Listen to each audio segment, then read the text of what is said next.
Welcome to Bhushan sir classes. ఈరోజు మనం ఈ వీడియోలో గ్రూప్ 1కు సంబంధించి క్వాలిఫై ఇన్ మెయిన్స్ ఏ విధంగా నిర్వహించబడుతుంది, దాని యొక్క ప్రాసెస్ ఏ విధంగా ఉంటుంది, ఆ అంశాన్ని మనం ఈ వీడియోలో చర్చించబోతున్నాం. మొదటిసారి నా వీడియోను వీక్షిస్తున్నట్లయితే వెంటనే నా ఛానల్ను సబ్స్క్రైబ్ చేసుకోండి. ఇలాంటి కొత్త విషయాలు, కొత్త నోటిఫికేషన్లకు సంబంధించిన సమాచారం మీకు అందుబాటులోకి రావడం జరుగుతుంది. చాలామంది అభ్యర్థులు అంటే ఎవరైతే ఆశావాహులు ఉన్నారో ఖచ్చితంగా గ్రూప్ 1 వస్తుంది అనే వ్యక్తులు నన్ను అడిగిన ప్రశ్నల మేరకి ఈ వీడియోను చేయడం జరుగుతుంది. ఇక్కడ గమనిస్తే క్వాలిఫై ఇన్ మెయిన్స్ ఏ విధంగా నిర్వహిస్తారు గమనిస్తే ఇక్కడ ఒకటి మొదటిది క్వాలిఫై ఇన్ మెయిన్స్. దానికి ఖచ్చితంగా మనకి క్వాలిఫై మార్క్స్ అనేది నిర్ణయించడం జరిగింది. మరి ఈ పర్సంటేజ్ వర్గాల వారీగా ఉంటుంది, కేటగిరీ వారీగా ఉండడం జరుగుతుంది. ఇక్కడ ఒక విషయాన్ని గమనించాలి. ఈ క్వాలిఫై నేచర్ దాటిన వాళ్ళనే ఫైనల్ సెలక్షన్కి 1:1లోకి తీసుకునే అవకాశం క్లియర్గా కనబడుతుంది. సో ఇది ఒక హక్కుగా మనం దాన్ని ప్రశ్నించలేం. నేను క్వాలిఫై అయ్యాను, ఖచ్చితంగా నాకు పోస్ట్ ఇవ్వాలని మనం ప్రశ్నించడానికి కూడా అవకాశం లేదు. క్లియర్గా మనకి నోటిఫికేషన్లో మెన్షన్ చేశారు. అది టీజీపీఎస్సీ యొక్క విచక్షణపై ఆధారపడి ఉండడం జరుగుతుంది. ఎందుకంటే టీజీపీఎస్సీ యొక్క కాన్స్టిట్యూషనల్ బాడీ కాబట్టి దాని యొక్క నిర్ణయమే ఫైనల్ అథారిటీగా ఉండే అవకాశం ఉంటుంది. ఇక్కడ గమనించాలి. మరి క్వాలిఫై ఇన్ మెయిన్స్ ఏ విధంగా ఉంటుంది అంటే ఒక్కొక్క వర్గం వారీగా ఓసీ మరియు ఈడబ్ల్యూఎస్ వర్గాలను కనుక గమనిస్తే ఖచ్చితంగా వారికి 40% మార్కులు రావాలి. ఇక్కడ ప్రశ్న ఉద్భవిస్తుంది, ఏమని? ప్రతి పేపర్లో రావాలా, మొత్తంగా రావాలా? క్లియర్గా మనకు నోటిఫికేషన్లో మెన్షన్ చేశారు. 40% మార్కులు అనేవి 6 పేపర్లు కలిపి రావాలి. అంటే టోటల్గా 900 మార్కులకి 40% మార్కులు వస్తే సరిపోతుంది. అతన్ని ఫైనల్ సెలక్షన్కి కన్సిడర్ చేయడం జరుగుతుంది. మరి 40% మార్కులు అంటే ఎన్ని అవుతాయి? 360 మార్కులు అవుతున్నాయి. మనం యావరేజ్గా మనం గమనిస్తే ఇది మెన్షన్ చేయలేదు 20 మార్కులు, కానీ మనం యావరేజ్గా గమనిస్తే ఒక పేపర్లో ఎన్ని వస్తే మనకు 360 వచ్చే అవకాశం ఉంటుంది అంటే ప్రతి పేపర్లో మనం 60కి పైగా స్కోర్ చేస్తే ఆ అవకాశాన్ని, ఆ టార్గెట్ రీచ్ అయ్యే అవకాశం మనకు కనబడుతుంది. 60 మార్కులు అంటే మనకు సింపుల్గానే కనబడుతున్నాయి చూడండి. 15 ప్రశ్నలకి ఎన్ని పడాలి?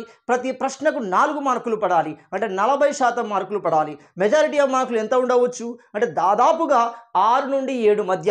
7 అనేది అల్టిమేట్ స్కోర్. ఇక అంటే 4 మార్కులు పడడం అంటే అంత ఈజీ కాదు. చూడండి, అక్యురేట్గా ఆ ప్రశ్న అడిగిన కోణంలోనే రాస్తేనే మనకు 4 మార్కులు అనేవి పడే అవకాశం ఉంటుంది.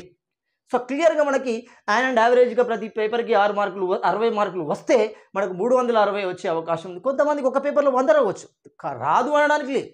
కానీ నేనేమంటున్నాను అంటే 60 మార్కులు అనేది యావరేజ్గా వస్తే మనం ఈ స్కోర్ను దాటే అవకాశం ఉంటుంది. వాళ్ళనే ఓసీ ఈడబ్ల్యూఎస్ వర్గాలని ఫైనల్ సెలక్షన్కి కన్సిడర్ చేస్తారు. అదేవిధంగా మనకు బీసీ వర్గాలను కనుక గమనిస్తే వారికి 35% మార్కులని క్లియర్గా ఇచ్చారు. అంటే 35% మార్కులు అంటే ఎన్ని అవుతున్నాయి? మనకి 315 మార్కులు అనేవి రావాల్సి ఉంటుంది.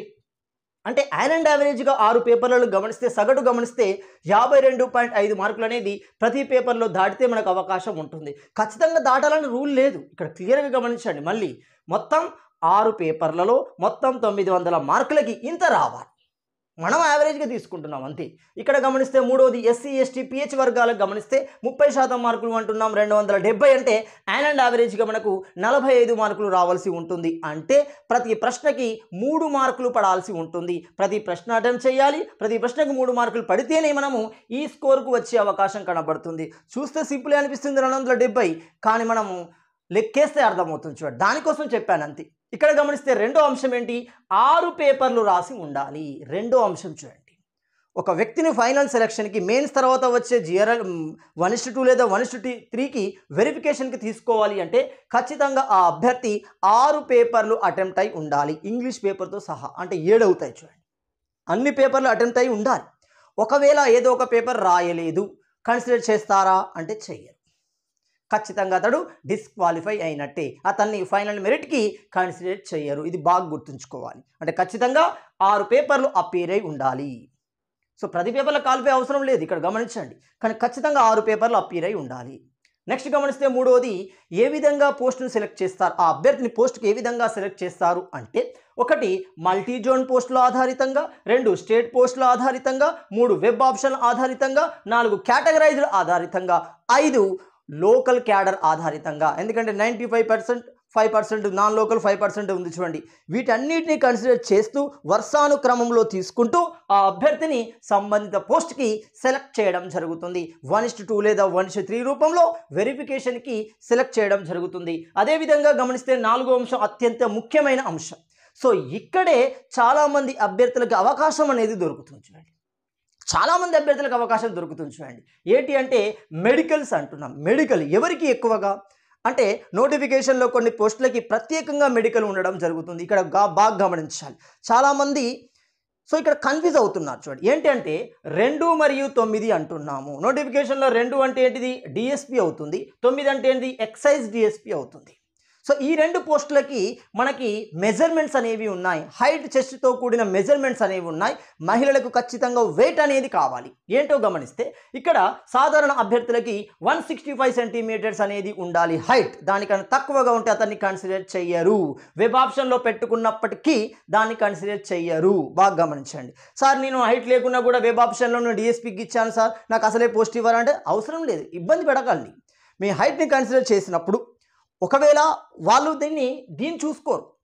సో క్లియర్గా నీకు వెబ్ ఆప్షన్ ఆధారితంగా పోస్ట్ సెలెక్ట్ చేస్తారు. నువ్వు కనుక అక్కడ హైట్ వెళ్ళిపోతే ప్రాబ్లం అవుతుంది. బాగా గమనించండి.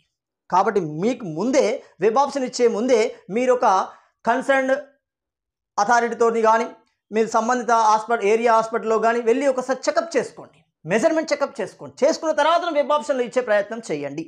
ఆ తర్వాత వచ్చే కాన్సిక్వెన్స్ని మీరు తట్టుకోలేరు. కాబట్టి అంత దూరం వెళ్లకుండా ఉండాలంటే మనం ముందు జాగ్రత్త మనమే చేసుకోవడం మంచిది. అందుకే గమనిస్తే ఇక్కడ 2, 9 పోస్టులకి 165 సెంటీమీటర్స్ ఉండాలి. చెస్ట్ అనేది 86.3 అనేది ఉండాలి. ఎక్స్పాన్షన్ మస్ట్ అండ్ షుడ్ 5 సెంటీమీటర్లు ఉండాలి. అదేవిధంగా ఎస్టీ వర్గాలకు ఇచ్చారు. ఇది బాగా గమనించాలి. ఎస్టీ వర్గాలకి ఎంత 164 సెంటీమీటర్స్ ఉండాలి. చెస్ట్ అనేది 83.8 సెంటీమీటర్లు ఉండాలి with expansion of 5 centimetres. Right. అదేవిధంగా మహిళలకు గమనిస్తే ఇక్కడ హైట్తో కూడిన వెయిట్ కూడా ఇవ్వడం జరిగింది. ఇక్కడ హైట్ ఎంత ఉండాలి? మహిళలకి 150 సెంటీమీటర్లు ఖచ్చితంగా ఉండాలి. అదేవిధంగా 45.5 కేజీల బరువు అనేది కలిగి ఉండాలి. అంతకన్నా తక్కువగా ఉంటే వాళ్ళని డిస్క్వాలిఫై చేసే అవకాశం ఉంటుంది. అది మెడికల్ బోర్డు మీద ఆధారపడి ఉంటుంది. సో మెడికల్ బోర్డు ఇచ్చే రిపోర్టే ఫైనల్ రిపోర్ట్గా టీజీపీఎస్సీ కన్సిడర్ చేస్తుంది, పోస్టును అలాట్ చేయడం జరుగుతుంది. బాగా గమనించాలి. ఇక్కడ గమనించాలి. ఇక్కడ ఇంకొక విషయం గమనించాలి. రీమెడికల్కి పోయే అవకాశం ఉంటుందా? నీకై నువ్వు పోవడానికి అవకాశం లేదు. దాన్ని టీజీపీఎస్సీ ఎంటర్టైన్ చేయదు. ఒకవేళ మెడికల్ బోర్డ్ ఈ అభ్యర్థికి ఖచ్చితంగా రీమెడికల్ కావాలి అని సూచిస్తూ కొంత సమయాన్ని సూచిస్తూ వాళ్ళు రీమెడికల్ రాస్తారు. కొంత టైంను చూపిస్తూ కొంత పీరియడ్ని చూపిస్తూ రాస్తారు. అప్పుడు మాత్రమే రీమెడికల్గా ఉంటుంది తప్ప నీకై నువ్వు రీమెడికల్ను కోరే అవకాశం నీకు లేదు. అలాంటి హక్కు అక్కడ ప్రస్తావించబడలేదు. బాగా గమనించండి. మెడికల్ బోర్డు సజెస్ట్ చేస్తేనే నిర్దిష్ట సమయంలో మాత్రమే దాన్ని పరిగణలోకి తీసుకుంటుంది టీజీపీఎస్సీ. బాగా గమనించండి. అదేవిధంగా గమనిస్తే మరో పోస్టు జైల్ డిఎస్పీ అంటున్నాం. ఈ జైలు శాఖకు సంబంధించి ఎంత హైట్ ఉండాలి? ఇక్కడ బాగా గమనించాలి. ఇక్కడ 165 ఉండాలి. ఇక్కడ 167.6 సెంటీమీటర్లు. మీరు పోలీస్ కానిస్టేబుల్ ఎస్ఐ పోస్టులు గమనించండి, ఇదే సెంటీమీటర్ ఉంటుంది చూడండి. ఖచ్చితంగా ఇంతే ఉండాలి. దీనికి తేడా ఉంది చూడండి. అదేవిధంగా 86.3 సెంటీమీటర్లు అనేది విత్ ఎక్స్పాన్షన్ ఆఫ్ 5 సెంటీమీటర్తో చెస్ట్ అనేది ఉండాలి. అదేవిధంగా ఎస్టీ వర్గాలకు గమనించాలి. ఇక్కడ ఒక విషయాన్ని గమనించాలి. ఎస్టీ వర్గాలకి సో ఇక్కడ వరకు వెళ్తారు. 164.0 సెంటీమీటర్ వరకు వెళ్తారు. అభ్యర్థులు వెతుకుతారు చూడండి. సపోజ్ ఒక 10 ఎస్టీ డిఎస్పీలు ఉన్నాయి, జైల్ డిఎస్పీకి సంబంధించిన పోస్టులు ఉన్నాయి చూడండి. దొరకట్లేదు అభ్యర్థి. 167.611లో దొరకట్లేదు. వాళ్ళు కింది వరకు వస్తారు. ఎక్కడి వరకు కన్సిడర్ చేస్తారు? 164.0 సెంటీమీటర్ వరకు కన్సిడర్ చేస్తారు. అప్పటి వరకు ఆ అభ్యర్థిని తీసుకునే అవకాశం టీజీపీఎస్సీకి మాత్రమే ఉండడం జరుగుతుంది. బాగా గమనించండి. అదే చెస్ట్ ఎంత ఉండాలి? 83.8 సెంటీమీటర్లు అనేది ఉండడం జరుగుతుంది. అదే చివరి విషయం, 5వ విషయాన్ని గమనిస్తే should be serve only anywhere in the state అంటున్నాము. అంటే రాష్ట్రంలో నువ్వు ఎక్కడైనా పనిచేయడానికి సిద్ధంగా ఉండాలి. నేను వెళ్ళలేను, నేను ఆ జోన్లే కావాలని నువ్వు కోరే హక్కు లేదు. అది టీజీపీఎస్సీ అలాట్ చేస్తుంది. నువ్వు ఇచ్చిన ఆప్షన్ల ఆధారితంగా, నీ క్రైటీరియా పోస్టుల ఆధారితంగా, నీ లోకల్ క్యాడర్ ఆధారితంగా అదే కన్సిడర్ చేస్తుంది తప్ప నేను వెళ్ళలేను అని చెప్పడానికి అవకాశం లేదు. అంటే నువ్వు ready to serve anywhere in the state అనేది నువ్వు ముందే ప్రిపేర్ అయి ఉండాలి. ఇలా మనకి క్వాలిఫై ఇన్ మెయిన్స్ అనేది కన్సిడర్ చేయడం జరుగుతుంది. గమనించాలి, RTO, labour commission, treasury ATO లేదా ఏటీఓ అంటాం చూడండి, అసిస్టెంట్ ట్రెజరీ ఆఫీసర్ అంటాం. ఇలాంటి పోస్టులకు సంబంధించి ఎడ్యుకేషన్ క్వాలిఫికేషన్ ప్రత్యేకంగా ఇవ్వడం జరిగింది. సో వీటిని ఆధారితంగా చేసుకొని కూడా ఇక్కడ పోస్ట్ అలాట్మెంట్ అనేది జరుగుతుంది. ఈ సందర్భంలో కూడా మనకు కట్ ఆఫ్ తగ్గే అవకాశం ఉంటుంది. సో కట్ ఆఫ్ తగ్గడానికి ఉండే పోస్టులు ఏంటి అంటే, ఒకటి హైట్ ఆధారితంగా ఉండే పోస్టులు, రెండు ఎడ్యుకేషన్ క్వాలిఫికేషన్ ఆధారితంగా ఉండే పోస్టులలో కట్ ఆఫ్ తగ్గే అవకాశం ఉంటుంది నార్మల్తో పోలిస్తే. మరి ఆర్టీఓకు ఏముండాలి అంటే, మెకానికల్ లేదా ఆటోమొబైల్ ఇంజనీరింగ్ రంగంలో ఈ రెండు విభాగాలలో వాళ్ళు పూర్తి చేసి ఉండాలి. అలాంటి వాళ్ళను ఆర్టీఓకు కన్సిడర్ చేస్తారు. మిగిలిన వాళ్ళని చేసే అవకాశం లేదు, క్లియర్గా మెన్షన్ చేశారు. అదేవిధంగా లేబర్ కమిషన్కి డిగ్రీలో ఆర్ట్స్ కానీ, కామర్స్ కానీ, సైన్స్ కానీ, ఇంజనీరింగ్ కానీ చేసి ఉండాలి. అలాంటి అభ్యర్థులనే ఇక్కడ కన్సిడర్ చేస్తారు. ట్రెజరీకి సంబంధించిన దాంట్లో కామర్స్, ఎకనామిక్స్, మ్యాథ్స్ వర్గాలకు సంబంధించి డిగ్రీ పూర్తి చేసిన వాళ్ళనే కన్సిడర్ చేయడం జరుగుతుంది.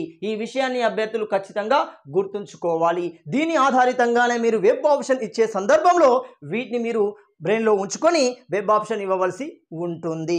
చివరగా చిన్న announcement, Bhushan sir classes app అనేది ఇటీవల విడుదల చేయబడింది. అందులో మనకి టార్గెట్ గ్రూప్ 1 పేరుతో 100 మందితో కూడిన నూతన బ్యాచ్ ప్రారంభం కాబోతుంది.